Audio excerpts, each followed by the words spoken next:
Hi guys, my name is Glenn from Infinite Fit. With Infinite Fit, we help our clients optimize their health and performance. We help them reduce weight. We help them improve their energy levels, their quality of sleep, and above all, help them lose weight and build muscle in a healthy, sustainable way. So today I would like to introduce you to a new weapon in our arsenal, which is the Stress Reset Program. So I created the Stress Reset Program to help you reduce your anxiety, reduce stress levels, improve stress resilience. What it means, I'll explain to you later. And overall, we just want to increase your overall well-being. So real quick about Infinite Fit. I founded Infinite Fit about 2 years ago now. I came from a background where I helped people. I worked for a company where I helped people lose weight in the form of like 12-week body transformations. And what I found is that I help my clients lose a lot of weight. They look great on the picture, but 3 months later, they were back to where they started and they even regained more weight than they even started with. So I had to come up with a solution where I could help people lose weight on a sustainable way. And I came up with the 4 pillars of Infinite Fit, on which a successful fitness journey is built. So the 4 pillars are training, nutrition, lifestyle, and community. So stress management is obviously just a small part of this lifestyle and mindset pillar here. Um, so why stress management? If you look at the burnout rates in 2010, 12% of the people so were suffering from burnouts. And if we look at 2018, this number creeped up already to 17.3. Okay, why else is this important? If we look, let me move myself real quick. If we look at obesity and then especially abdominal obesity, so why is this bad? Why is this a bad thing? Why is abdominal obesity even worse than, like, say, normal obesity? The thing is, we have two different kinds of fat. We have subcutaneous fat, which is layered just under the skin, and we have visceral fat, which is layered around the organs. And this visceral fat is the worst of all, right? So you're basically hoping up fat on places you don't want to have it. And why is that a bad thing? Well, it's associated with liver diseases, with blood glucose mismanagement, what can lead to type 2 diabetes, related to cardiovascular disease, etc., etc. What else? If you look at the reasons for sick leave in the Netherlands 2018, if you just look at those numbers real quick, all those reasons why people call in sick, then how many of these 10 you think are related to poor nutrition, poor sleep, poor exercise, um, sedentary lifestyle, etc.? Let's go over them real quick. Flu and cold, debatable, but I would argue that improving your overall fitness and improving your nutritional habits, improving your sleep quality will have a massive effect on this number. Second, abdominal gastrointestinal issues. Okay, yeah. When you eat crap, you can expect this kind of related issues, right? Whether it's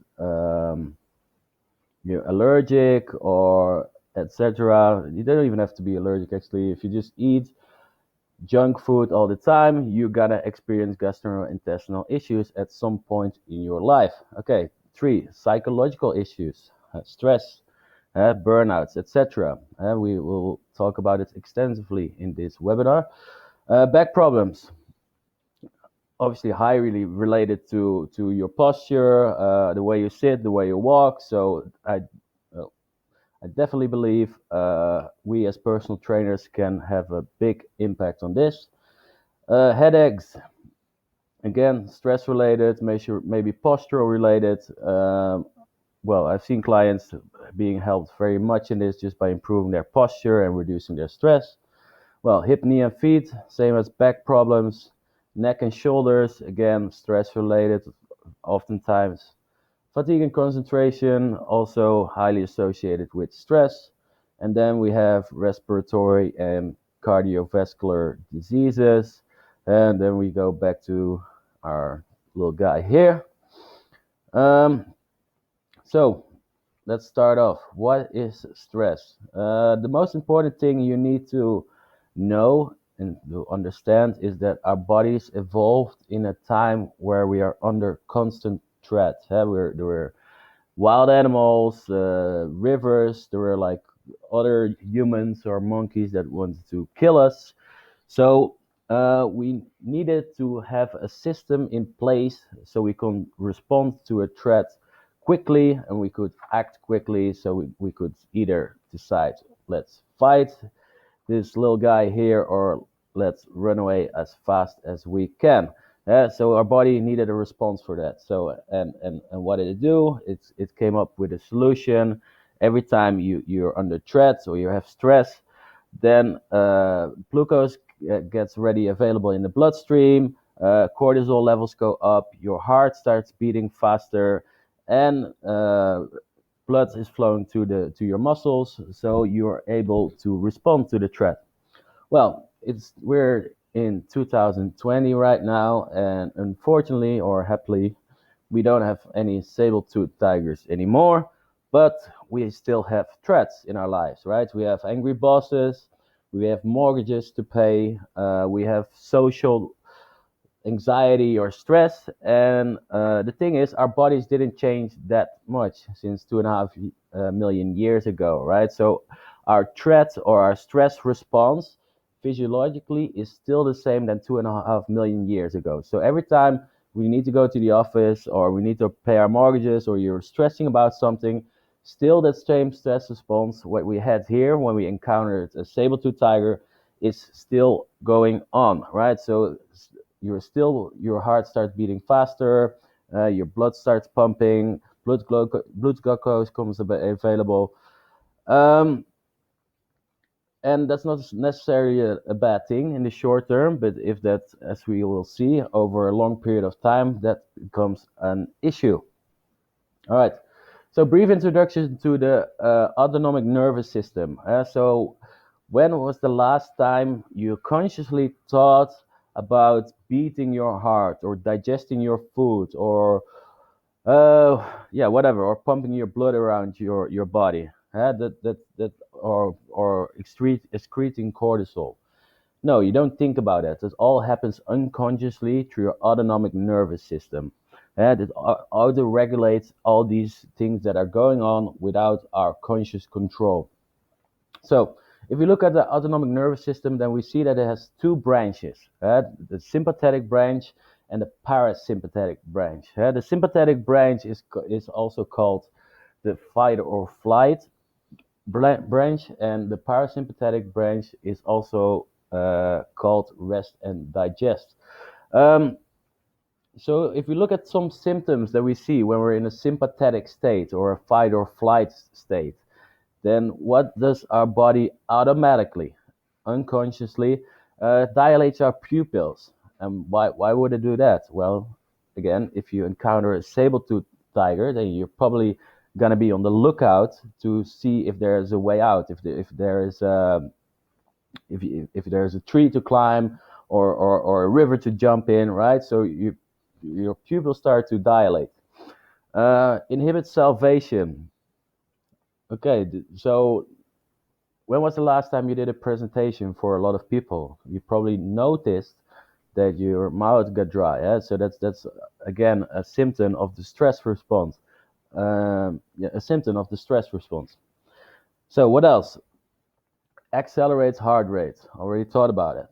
Inhibits digestive activity. Yeah? So if you're under threat, you don't really. If you're under threat and your body thinks you're gonna die, you're probably the last thing you think about is about digesting your food. So your body unconsciously is gonna retract blood from the digestive tract and it's gonna push it towards your muscles, so you can act quickly.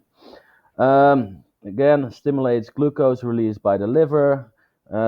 secretes all these stress hormones, epinephrine, cortisol, blah blah blah.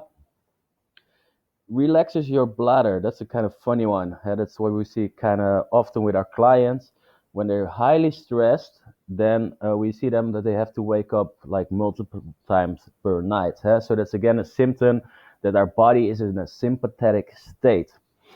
If we look at the other side, it's basically just all the other things: contracts pupils, inhibits heart, blah blah blah. The good thing to remember about this is that our body is not either here or here. Rather, it's on the on the continuum in between here. So you can be very sympathetic, or you can be a little bit less sympathetic, etc. Or you can be super relaxed and a little bit less relaxed. And now the question arises is, can we measure where our body is on this continuum? And the answer is yes, we can. Barack Obama.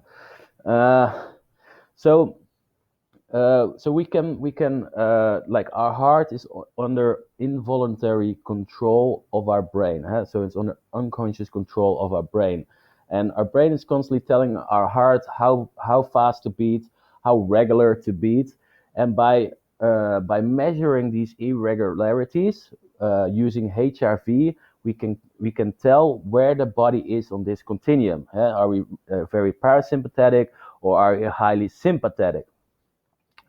Okay.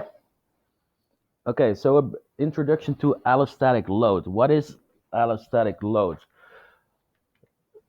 Allostatic load is basically a compounding of stressors, right? So when we think of stress, we think about the boss and mortgages and angry wife, etc. But stress on the body, physiological stress, is much more than just that, right? So what's also a stressor is poor nutrition.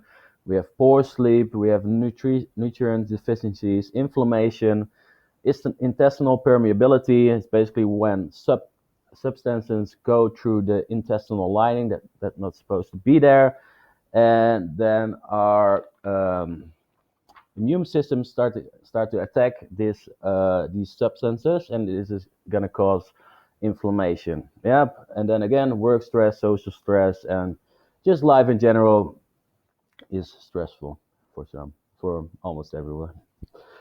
All right, good. Why is that important?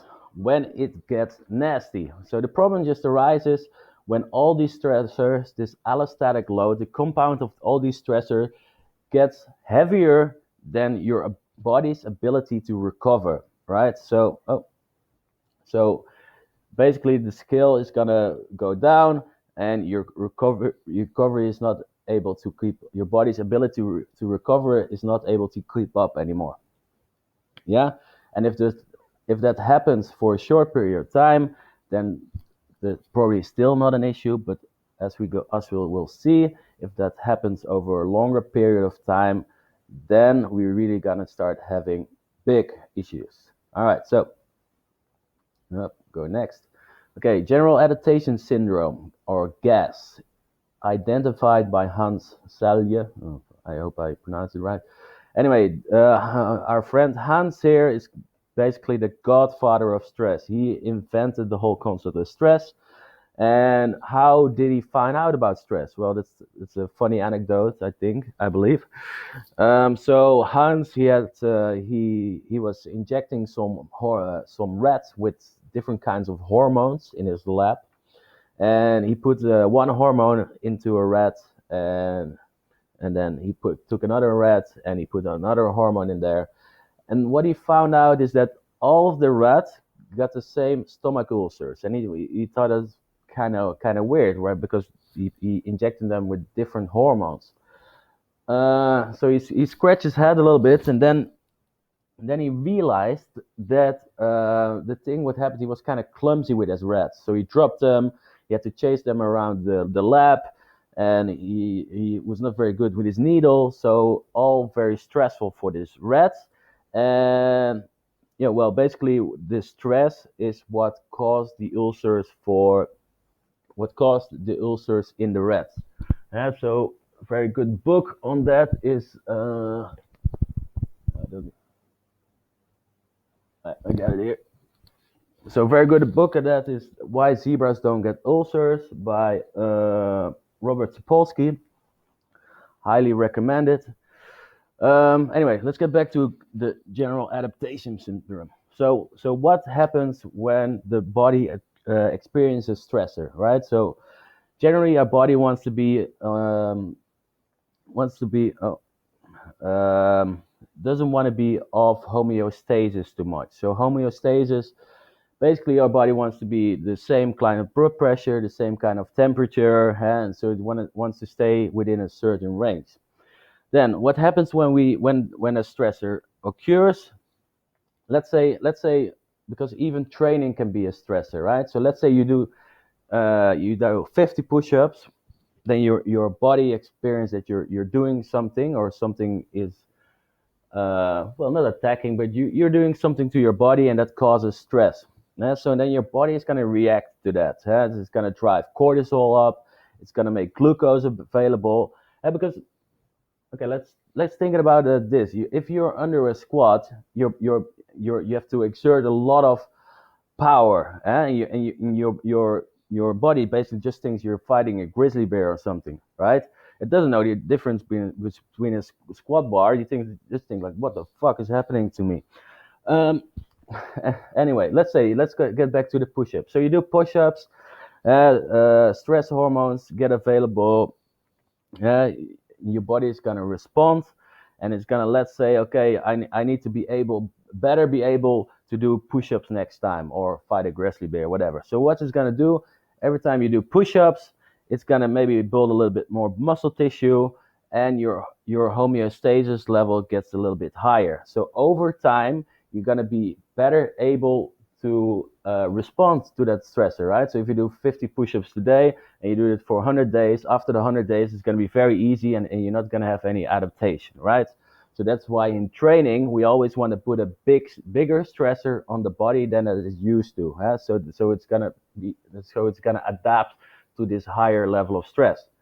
All right, sorry, I let myself go there a little bit, but um, so let's keep looking at this. So when does the problem arise? So when, let's say, you're gonna start doing push-ups, and you start doing squats, and you then start doing jumping jacks, and and even more squats and even more push-ups. So your stress response is gonna keep going up, because your body needs to keep up with all the pressure you put on your body, all the stress you put on your body, and you're not really giving your body the ability to recover. So it's going to keep putting out cortisol. It's going to keep putting out glucose into the liver. It's going to keep pumping blood around the body and keep increasing your heart rate. Yeah. In real life, obviously, you're not going to do shitloads of push-ups and squats and all these crazy things, but you put a lot of stresses on your body. Yeah? Like we talked about before, you have work stress, life stress, shit nutrition, poor sleep, etc., etc., etc., and you don't give your body and then you just drink in the weekend, because yeah, that's your coping mechanism. You don't give your body the ability to recover, and then what you'll see, this resistance phase here, can take like a couple of months. It can take years, but at some point, your body is gonna say like, "Fuck this! I'm gonna put the brake on it. Okay, I'm not gonna secrete cortisol anymore. I'm not gonna pump as much blood through my body." And then what we experience is fatigue, burnout, depression, etc. So very important, this general adaptation syndrome. So what are kind of signs and symptoms that you're maybe overreaching a bit, that you're in this resistance phase? Feeling tired, sluggish, decreased performance, energy levels are down. You're more sick more frequently. So stress depresses the immune system. You can't get enough sleep. You have disrupted sleep, so your body is not really able to stabilize your glucose levels during the night. So you keep waking up. Also, what we talked about earlier, you keep having to wake up to go to the bathroom. Low libido and sexual drive.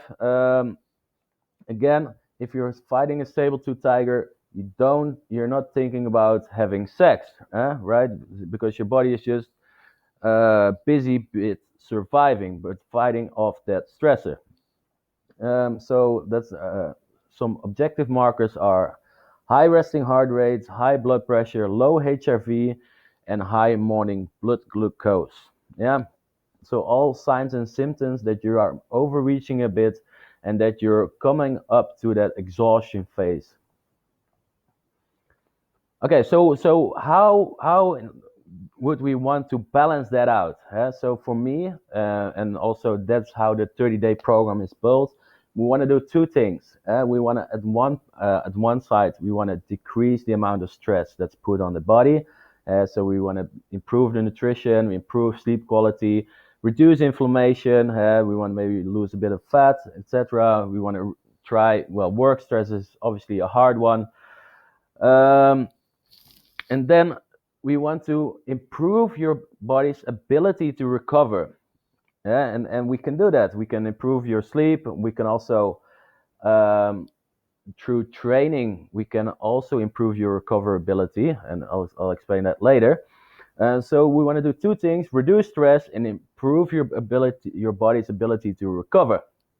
All right. So again, decrease stress, better foods, breakfast. You want to lose fat. In the 30-day program, we also give supplement protocols and certain teas to drink at certain times of the day. Like humility is good for relaxation and sleep. Green tea is good for energy levels and anxiety. And so we have a couple of more in the program. Again, we want to improve recovery through training, mainly like aerobic conditioning. Um, the research they don't really know how that exactly works, but we know through a certain type of training we can increase your HRV and we can reduce the amount of stress on your body. Yeah, again, sleep, breathing, very important one. So your breathing is obviously something that happens unconsciously as well. So if we use the right breathing techniques, we can tell the body, all right, calm down. And in this way, we can just reduce the stress response. So we just basically tell the brain, like, hey, stop secreting all these stress hormones because I'm fine. Okay, so what's in the stress reset program? Basically, I'm working with two lifestyle interventions each week. So in week one, we'll work on breathing and having proper breakfast. So breakfast has shown to massively um, decrease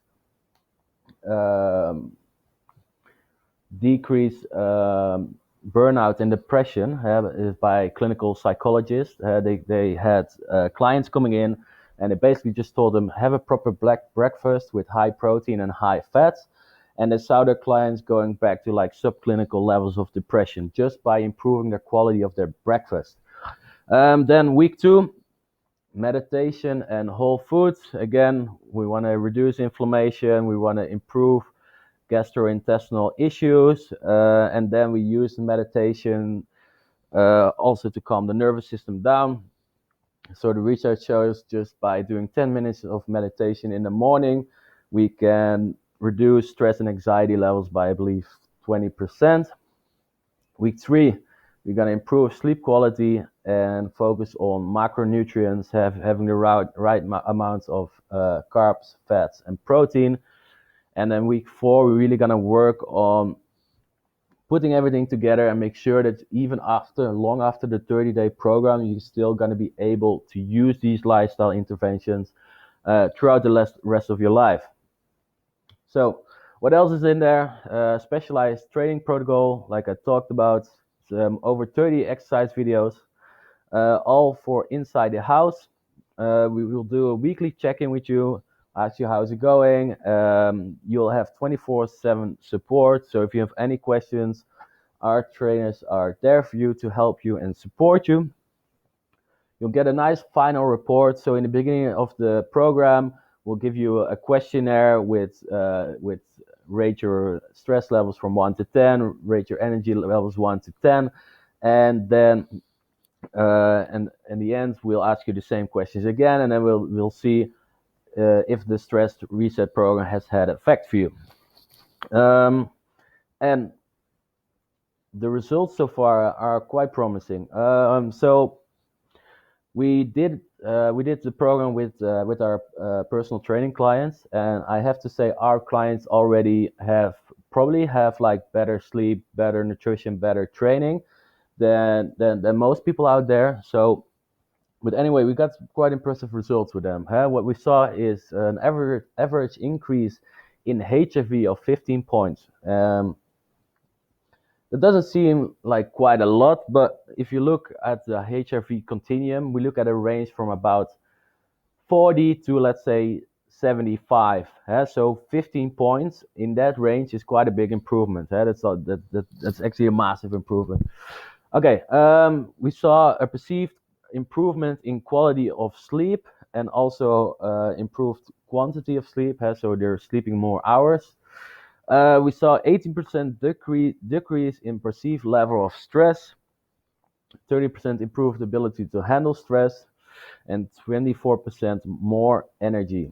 So yeah, again, I believe that if we would run this program with someone who's completely new to training and sleeping and stress management, these numbers would go up even more.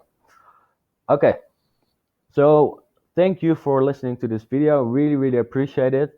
I wanted to offer you a one-time offer. The normal price of the Stress Reset program is 499 euros, and I can give it to you now for the one-time offer of 249 euros. Also, if you refer a friend to us, then you get an additional 50% off. So please share this with your friends, anyone who needs it. It's really I really believe this will help people improve their quality of life, reduce their stress levels, reduce anxiety, improve energy. So please, if you know someone or you are someone yourself, do get in contact with me. And if you have any more questions, please do let me know. Thank you.